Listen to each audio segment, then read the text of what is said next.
Now let's review the facts of this case.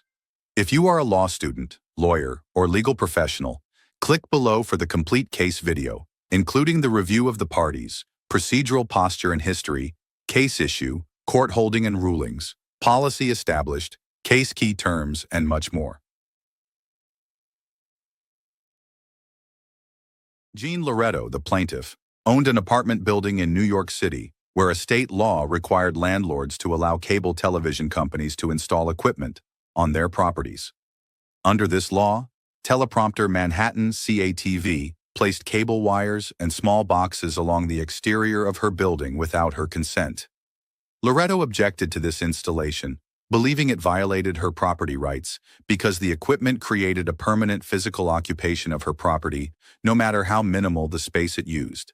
Loretto filed a lawsuit, claiming that the forced installation amounted to an unconstitutional taking of private property without just compensation, in violation of the 5th and 14th Amendments.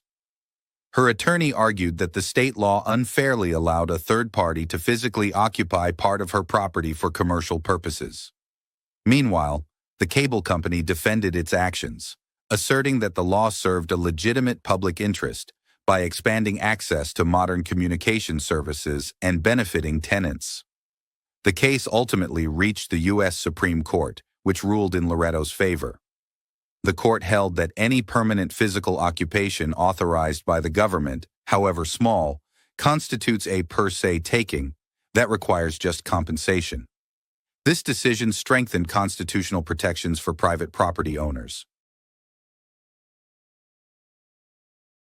To view the entire video explanation and the thousands of additional case and topic videos, click below and subscribe for optimal law school performance.